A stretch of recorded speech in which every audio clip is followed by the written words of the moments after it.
We have 1 minute. I'm live. Your mom is watching?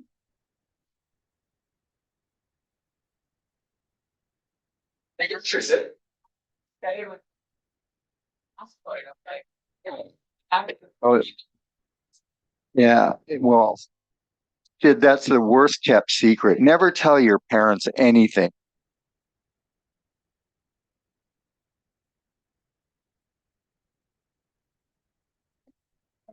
Yes.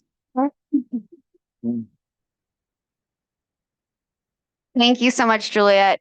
I'm delighted to be here. Thank you for the Food for Climate Pavilion for putting on such fantastic programming over the last several days. And I thank especially Juliet for doing such a fantastic job. Round of applause for Juliet, please. Yes. So, my name is Danny Nierenberg. I am president and co founder of Food Tank. We're a research and advocacy organization really devoted to highlighting stories of hope and success in food and agriculture systems around the globe. We do that with the aim to motivate and inspire and ultimately activate positive transformation in how we produce and consume food. Yeah, I'm really, really excited to be here today with some amazing folks who are doing incredible work on Canadian college campuses. We'll be focusing our discussion on how we can tackle climate change on college campuses. And we'll also be broadening that discussion to focus on how colleges and universities can create impact beyond just the food that they serve. So I want to jump in and introduce our panelists. First, we have my friend Sid Mehta, the Senior Director of Ancillary Services at Simon Fraser University, whose mother is watching, so say hello. We have another good friend of Food Tank, Evan Fraser, the director of the Aero Food Institute at the University of Guelph. Oh, sorry. And we're also joined by Ricky Yada, who's a fantastic dean of the University of British Columbia. I want to thank them for being here. I've spent a lot of time in Vancouver with them recently. They're wonderful individuals doing incredible work. Please give them a round of applause. So, Ricky, if I can start with you, you're a big thinker, and right now the world is facing multiple crises, including political conflict, climate crisis, our public health crisis, the biodiversity loss crisis. I could go on and on. I'm wondering about how you think about these global challenges and how they're affecting British Columbia in particular, and what you do to make sure that people don't feel hopeless, especially young people. Thanks, Danny. And Sid, I'm leaving to your mother. You can get some brownie points. But thank you, Danny. Danny was out and Bernie were out at Vancouver in October to celebrate World Food Day. And it was Water is Life, Water is Food. And that was a wonderful experience. So thank you again for coming out and Thank you. visiting us in Vancouver. If you haven't been to Vancouver, I'll do a plug for Vancouver while I'm at the mic. It's a beautiful place, but bring money. Yeah. Property's expensive, food's expensive, but if you're near a port city, you know the scenario. But going back to Danny's question, Danny, it's interesting. I did a talk in New Zealand about 2 weeks ago, and it was really at the nexus of all of these calamities, uh, climate extremes. We've had the geopolitical issues. We've had COVID. We're still in COVID. And it's amazing that how many people are now reporting that they have COVID again. So I'm going, oh my God, I hope we're not going to get into this lockdown. But out of those crises has come opportunities. And, I think what we try to instill in our students is that you have to take that challenge and turn it into an opportunity. More importantly, you have to figure out the path, execute. Because as I said, one of the greatest inventions, and I borrowed this from a colleague of mine at Arizona State, Andrew. Andrew, he was asked the question, what do you think is the greatest invention? And he answered the pencil and its various iterations. And the reason why he said the pencil in various iterations, he says you have to be able to communicate a good idea. And this is what we're trying to stress at the University of British Columbia. Take that opportunity or that challenge, make it into an opportunity. More importantly, figure out how you're going to execute. Because at the end of the day, with all of these challenges, and if we're going to talk about climate change challenge, then we have to figure out how are we going to deal with commodities that traditionally we haven't grown in the province. And now we're going to actually have to change the way we process this or preserve it. How do we then look at issues around water? And, a couple of years ago, we had these climate extremes where in the summer we had temperatures that would compare to what you would hear in Abu Dhabi. So it was 40 degrees C, British Columbia. We had never had those kind of temperatures. People were actually dying because of heat exposure. And so, our engineering friends came up with some very, very innovative ideas in order to protect our seniors because they were the population that were being affected most. But going back to the water, some of our food engineers are looking at processes that use a lot of water because it's become a near and dear commodity. And you just have to look at what's happened in California, I guess prior to this year, where there was extreme drought and it's creeping up the coast. So now our food engineers are going, if we're going to preserve things, how do we preserve them without using a lot of water? So these non-thermal processing technologies have become a real focus at UBC. So there's various ways that we've tried to address the climate change. How do we then, agronomically change? What conditions are changing when the infestation of organisms are creeping up into Canada? So there's a number of ways, Danny, that we've tried to address that, and the students are wonderful. The students are wonderful, and it is an exciting opportunity for them to really make a significant change. And Evan, I know this is something that you grapple with a lot, this perennial question of how do we feed a growing population, and do that sustainably, do that in an agroecological way, do that in a way that promotes climate resilience. Where do you see the opportunities to encourage your students and the folks that you're working with? So I work at the University of Guelph, which is just west of Toronto in Canada. And we like to think of ourselves as Canada's food university. So apologies, Ricky and Sid. We'll get a little bit of rivalry between the Canadian universities. Here's the thing. Two data points. One, the University of Guelph's Ontario Agricultural College likes to brag that there's 4 jobs for every graduate in the ag tech sector, or ag science sector. That we put out. So remarkable requirement, but flip that around. I mean, from a young person's perspective, that's an amazing opportunity. There's 4 jobs waiting for you. From a sector's perspective, that means there's a gap, huge labor gap. And I did some work last year with the Royal Bank of Canada and a couple of other big corporate players. And we figured that over the next generation in Canada alone, there's going to be about a 40,000 person gap. And that's not just bodies, that's also skills.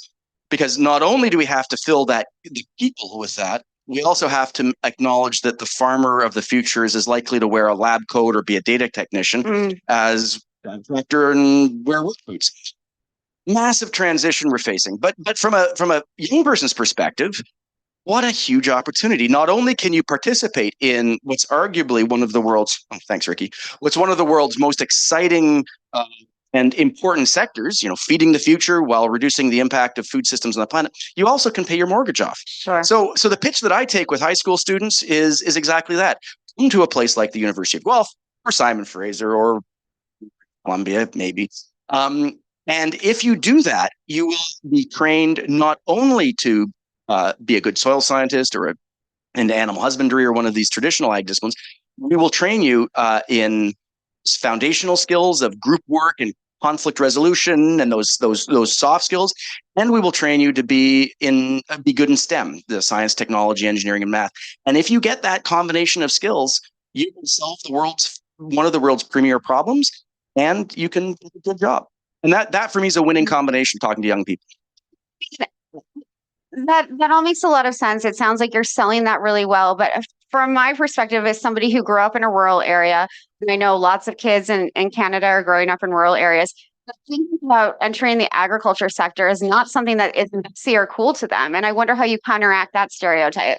Yeah, so it's mean, that is one of the challenges I think anybody working in post-secondary in the ag space faces. How do we convince kids that it's cooler to be in the ag sector than in, say, engineering? Right. Here's just an interesting story. Anecdote. I was talking to a young man, recent engineering graduate. He'd trained in aerospace, but had gotten a way better job in the greenhouse sector. And I think this isn't an answer to your question. It's just a development of that challenge. I think we all have to rise to the challenge of telling kids, building a robot for a greenhouse is just as cool and exciting. And actually, there's more jobs and opportunities in it than building a lifter for SpaceX or NASA. And that seems to be working. It seems to be a pathway that is attracting young people. So we're seeing an increase in enrollment in our university in these sectors, which really fills me with optimism. Yeah, me too. That is really hopeful, and things are changing from when I went to college, obviously. So I want to shift gears a little bit and talk about what I like to think about is the power of procurement, how we can procure food in a way that can really see food system transformation. How Simon Fraser University leverage its resources to really invest in local and regional food supplies? Yeah, thanks, Danny. I think I have a little bit of a cool space to be in, which is I have to follow Michael Jordan and Kobe Bryant of ag, come off the bench and deliver something for food systems. And so it's made my life a bit easier. I think one thing that we are really looking at is as a sector, as a university sector, public sector, that we are a safe space for collaboration, for innovation, for failure. And we're using our public procurement dollars to make that shift. Shifts can come in many ways when it comes to food systems. One is we're shifting the way people whether to local procurement. So we've really invested in being 40 to 50% local, building resilient food supply chains. We're also shifting diets. We've really committed to shifting diets for our students. We serve around 15,000 meals, but we're not just doing it alone. We want as a sector to do it. Third is we're also integrating indigenous food systems, the knowledge bearers, not just their value chains, but also chefs, and showcasing those recipes, engaging our students on that front. The one thing I feel is we have to raise our ambition around this as a university sector. We can not only innovate on the ad side, we can fill the skill gap, but we can also help on the operations. And I think we can help schools, we can help all public sector institutions. Universities are a safe space for that. And so I think that is our focus at SFU. And this leads me to a question that I want to ask you all. How, as university academics, do you make a point to interact with the local agricultural community around you and use them as both a resource and a learning opportunity? Sure. Well, it's such a great question. So one of the things we've done, I'll just give you an example of one of the very tactical things that we've done is we've redesigned a course that all scholarship students getting a scholarship in ag and food at the University of Guelph have to take at the graduate level. So masters and PhDs, any discipline, have to take a course that I teach. And it's an experiential education course. And students are then divided into interdisciplinary teams. They're put into teams where they will probably be the only engineer or the only historian or the only journalist in that team. And we link those teams up with a local farm, a local food bank, some sort of local non-academic group that's involved in the food system. And that community partner pitches the students a problem. And we then mentor the students over the course of 8 months on how to solve a problem as a group. And you inevitably, anybody that's worked in the real world knows that, you start a project with big ambitions and about 2 months in, you hit the valley of death and you're so depressed and you're so confused, you don't know what you're doing. And then part of the process is to know that valley of death is inevitable. And that anxiety you feel is what propels you to solve the problem. Failure and experimentation. Exactly. So we create, I'm going to quote Sid back at him, we create a safe space for students to experiment on this. And too often, I think traditionally, academic institutions give a rubric, deadline and it's Right. just in the first week of September. The real world, of course, doesn't work like that. So we draw on, to answer your question, Danny, we draw on the local community as a reservoir of partners and problems to create that safe space for students to learn how to negotiate with their peers and pivot and adapt to changing expectations and get through that valley of death in order to succeed. And it doesn't always work. 9 times out of 10, though, it does. Sure. 1 time out of 10, a group crashes out spectacularly, but that's part of life as well. No, that's wonderful. Ricky. Well, like Evan at the University of Guelph, we're fortunate, Danny, that our students take a series of courses and they all take them up to the 3rd year and they're all community based. And so we engage with the community quite early Mhm. because at the end of the day, when they leave the safe confines of a university and go out to that cruel real world, those are the problems that they're going to be facing. Right. And the other thing, Danny, and I think this is what happens at Guelph, is, all of the innovation happens at the nexus of different disciplines. So, Evan, you'll be proud. We carried out the Feeding 9 Billion competition 2 weeks ago. This is a competition that Evan started when I was at the University of Guelph. It really is, how do these students in different disciplines come together with a solution? And it's not only a solution, but it has to be financially stable too, sustainable. So oftentimes we have kids from the business school and engineering from our faculty. They spend the weekend coming up with some creative idea. And boy, they are very creative. Some of them, I would argue, have intellectual property. And so, that's the beauty of this kind of project because they see the tangible outcomes of the educational processes that we've hopefully ingrained in them. That community base is so critical because that's the real world.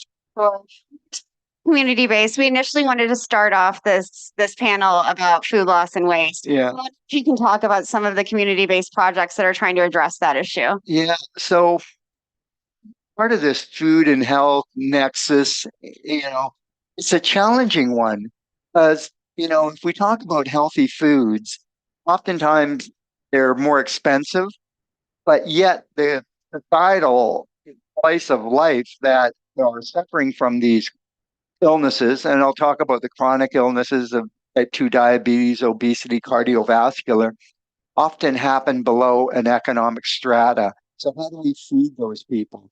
So in fact, we've got a project that's going on right now run by a student who actually is running a cafeteria within our building, the low cost food that's healthy. It's a vegetarian. And so if you volunteer there, you get a free meal. I'll tell you a sad story, Danny. I can't remember if I mentioned this when you guys were out in Vancouver, but we work with the Greater Vancouver Food Banks. And I was talking to the executive director. One of the largest client groups are students at UBC. And that's a sad statistic. So right now, all of the deans and the president and the vice presidents are working on a student affordability plan. I'm sure Sid, Evan, they're working on it at Guelph and at SFU. Yeah, this issue of hunger on college campuses, I think it came to light during the pandemic when we sort of realized, college students are really suffering. Yeah. And I'd love Sid to talk a little bit more about this. Yeah, I think our way of engaging the community in solving some of this is we're really looking at from a action lab perspective, right? So when you talk food security, we really want to go out and work with private sector. We want to go work with governments. We want to work with civil society, and we want to bring ideas in these labs that enable us to figure it out at our own. I call it small bet, a safe bet to large scale implementation. And so I think on food security, we're really working on the price point. We're really working on access. We have a 24/7, all you care to eat, as much as you want to eat, as often as you want to eat program that has 14 stations, 40% local, and we keep the price at $21 or lower for the whole day, which is 3 meals. So from that perspective, we're enabling that kind of programming that kind of modeling, that kind of financial modeling, we're working with private sector. We can't do it without private sector. So from our perspective, these labs are delivering some of these scalable solutions, working with the communities, working with all the partners around that. I think it's what we've heard at COP the last 2 weeks, that collaborations, partnerships are the key to solving all of these problems. How, as an academic, how as academic institutions do you sort of, that's kind of a balance that you need to achieve, especially with the private sector. So Evan, I don't know if you want to first. Well, I'll just give you an example and then I'll try to distill some principles from it. A number of years ago, Canada's largest food retailer, Loblaw, made a donation to the university. It initially went to support a colleague of Ricky's and mine who was working at the University of Guelph. And that colleague retired and a bit of that endowment was left over and no one knew what to do with it. Well, this year we have run the company's called Loblaw, the Loblaw Net Zero Student Challenge. So very much picking up on that Feeding 9 Billion challenge. We took students from across the country. We brought them together. We workshopped with the private sector solutions about how the retailer could work upstream to the farmer and downstream to the consumer to create a set of incentives to lead to a carbon reductions or greenhouse gas reductions. So there's an example, a very tactical example that we have run in the last year. We'll run it again, another version of it in the next year. And so here it is not the sage on the stage, which is the traditional university, sitting here lecturing to you, but really using the university as a platform to facilitate a collaboration. And I think the power of the university is in exactly that. So at the Arrowell Food Institute, we don't take a strong stand on individual research topics. As an academic, I do research on things, but as the director of the Institute, I'm using my platform at the University of Guelph to facilitate the collaborations that then rise to the research and the training. And so it's a dialogue or collaborative led theory of change that then the research and the training emerges out of the dialogue, as opposed to the traditional Oxford structure where the expert would be sort of dispensing the pearls of wisdom, which I feel is a very medieval approach. Yeah, absolutely. Ricky, any thoughts on that? Yeah, I guess, Danny, very similar to what Evans articulated, we try to put the onus on the student. As the student, we ask the student to seek out partners, community partners. And for some of those students, it's very intimidating to do that. But it's all about getting out of your comfort zone. So one of the messages that we try to give our students is, comfort is not a good place to be. You have to feel uncomfortable. You have to be able to take a chance. And I often tell my graduate students, if you're at the edge of the cliff, you're way too far from me, right? Take the leap. Don't be foolish about taking the leap. You'll do some diligence on looking at some of the risks. Take the leap, because until you take the leap, you'll never know. It's going to be a woulda, shoulda, coulda. And I go, that's a horrible place to be. The other place, Danny, that we try to reinforce with our students is that, failure. A lot of times students come to universities and they go, I have to succeed. I have to be the top, right? And I said to them, look at my first year at university. I'm amazed I was asked to come back the second year, right? Because I learned to play bridge and pool and drink coffee a lot and not really working. Yeah. That's better than me. Yeah. So don't use me as an example. I say not as I did.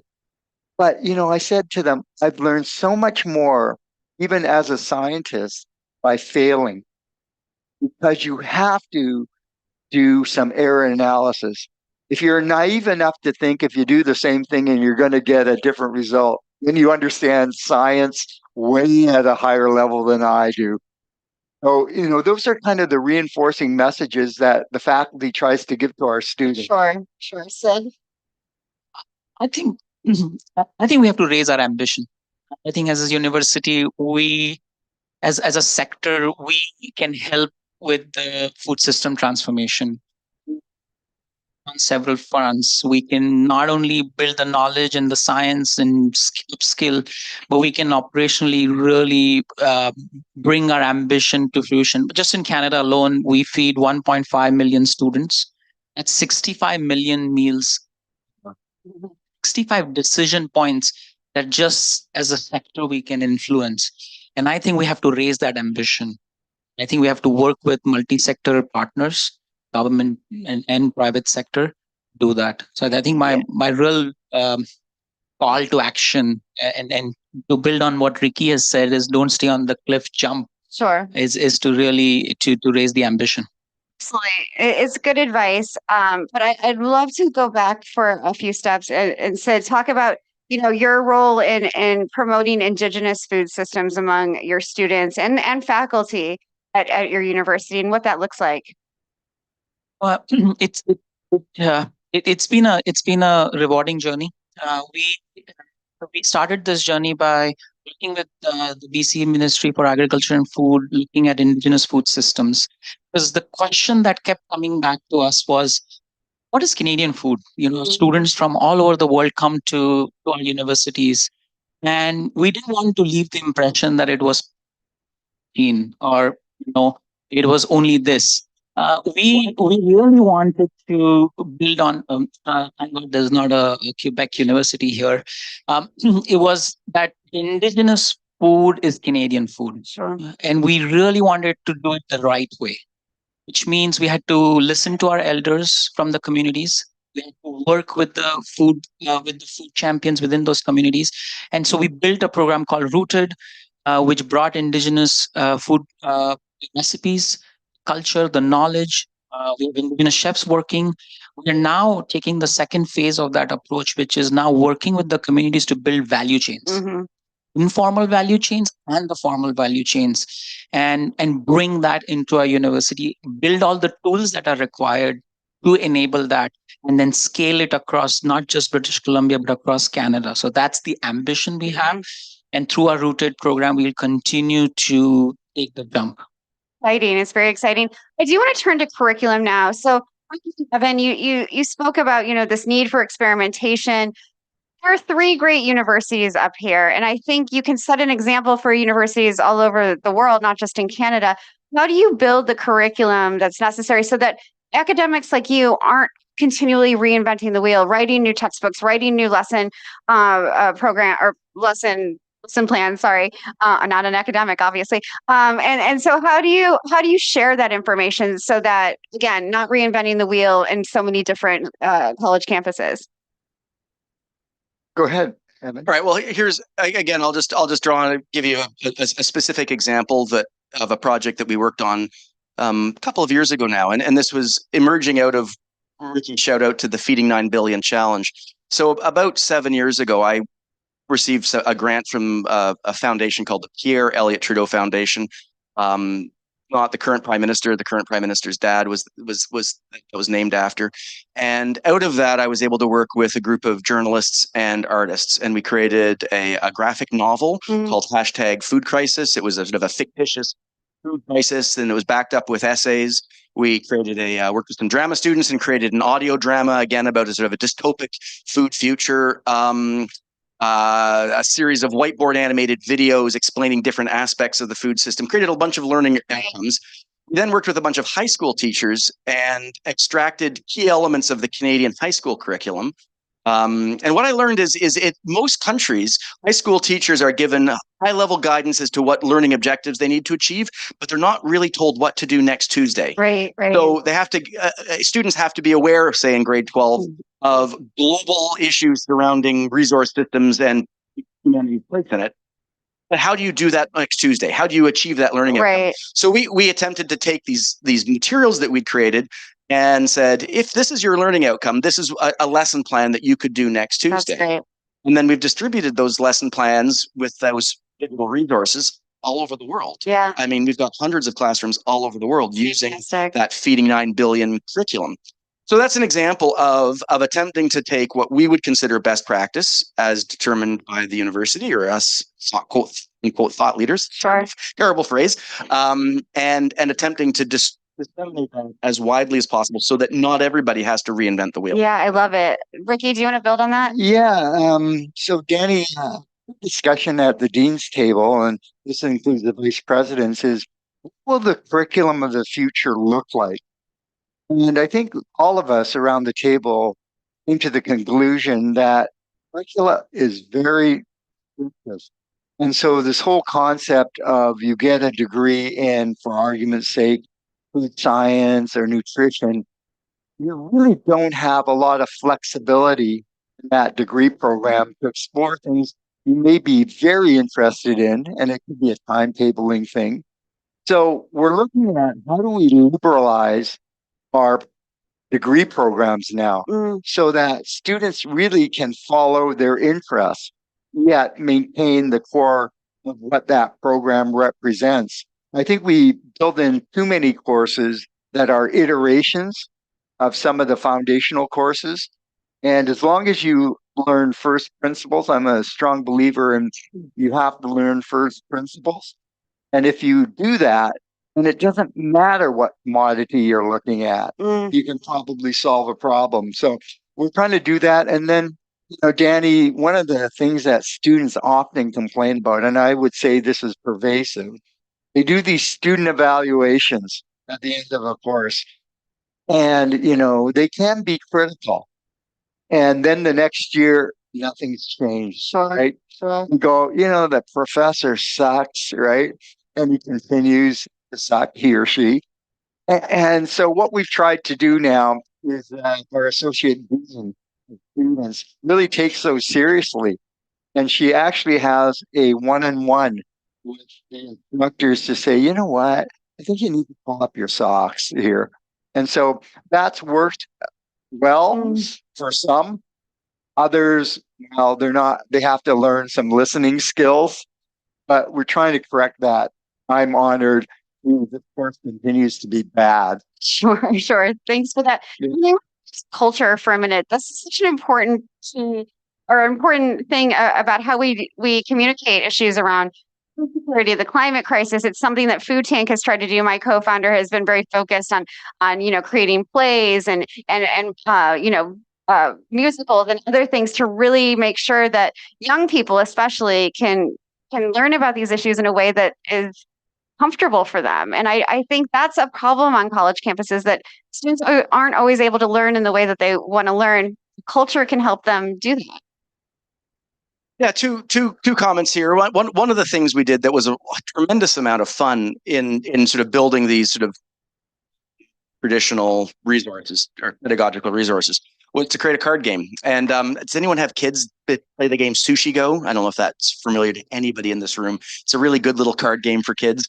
Anyhow, I was playing Sushi Go with my kids, and I realized I could reskin the cards for Sushi Go with food and farming things, and it turns it into a food security card game. So I did that, and I added a couple of extra rules. My wife's an artist, so she did some lovely art for it. We won an award. We won an award at the gold medal at the Serious Play contest. Anyway, that's awesome. It's fun, right? But my point here is that goes into the high school lesson plans as well.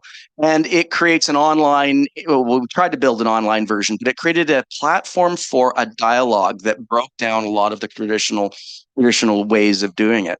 And all of this is not to say that being a good scientist and a good food scientist or understanding soil science or whatnot, still vitally important. Right. I mean, it's a portfolio of activities. And I think the entry point is to get a young person hooked on this idea that there's a good job and a moral mission, and you use these sort of, the card games and the graphic novels and the audio dramas to hook them. Yeah. And then you direct them into a traditional STEM / ag science discipline.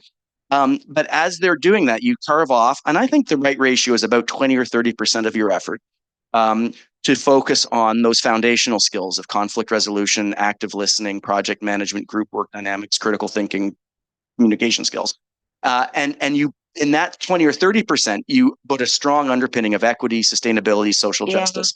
So you've kind of got the sort of like a 3-wave approach. The wave 1 is to hook them with these interesting tools, the card game, etc. Wave 2 is to get them to be good, well-trained scientists in a particular discipline, because we need good scientists. Absolutely. And then I think about somewhere between a quarter and a third of the effort over the course of, say, a education program could be devoted to the more high-level foundational skills with an underpinning of sustainability. Yeah. And that for me is the right sort of set of ingredients. But multidisciplinary too, in so many ways, because it's bringing in different. Without sacrificing like 60% of your effort to become good at something. Yeah. So my problem is that I have never been good at anything. I've been a jack of all trades. And that's okay. We want 1 in 10 jack of all trades, but 9 in 10 people still need to be able to do something. Sure. You still need to have something that's competency as well. Absolutely. Absolutely. But you look like you wanted to say something. Just building tools, right? How do we bring this curriculum? I think it applies to operations too. We are building tools for chefs, building tools on pricing. We're building practical tools on engaging with indigenous communities.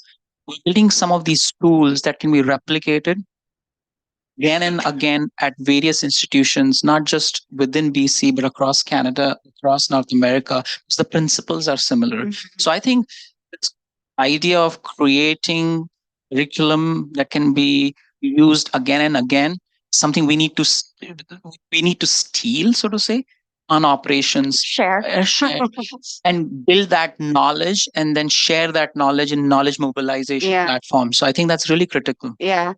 Evan, you brought up something I think is really important, and you said it nonchalantly, but this sort of moral component of why students get involved in something. And I think many young people go to school, they don't know what they're interested in. How can we use that sort of moral component when we're talking about the climate crisis or food insecurity to help them in that way that you suggested before?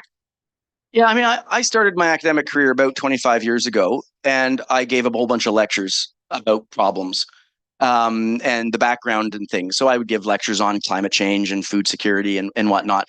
And for 10 years, every year I taught a new course. The empower students to go and solve a problem themselves, move 1 week ahead of the class, up in the curriculum. So the old style would be you give students the background knowledge and then you get them to solve a problem. And I've actually got to the point now where I say, let's just start with solving a problem. You start with solving a problem, and you will find the background information you need to solve that problem. So it flips the approach around entirely. And so my observation, I mean, I've got teenage kids. My observation is they're very motivated if they're asked to solve a problem, and then they roll their sleeves up and they seek the tools out, and they access the YouTube videos, and they read the Wikipedia articles, and they get on the online forums, and they solve the problem. It's not like a university has to dispense knowledge anymore. It creates a space for students to solve problems. And I think if we start by empowering students and challenging students to solve problems, you've got a way better hook than if you say, you got to sit here and listen to me lecture for 6 years before we're going to get you into actually doing anything. That empowerment is so key. Ricky, do you want to comment on that? Yeah, I think it goes back to your comment about, how do you get students engaged in agriculture in an urban environment. So, I've talked to our student recruiters, and one of the opening pitches I indicate to them that they should kind of use is, why don't you ask the class about how many of you have heard about climate extremes? How many of you heard about food safety issues? And, dollars to donuts, really, everybody puts up their hand. And I said, Land and Food Systems is the faculty that takes on those grand challenges.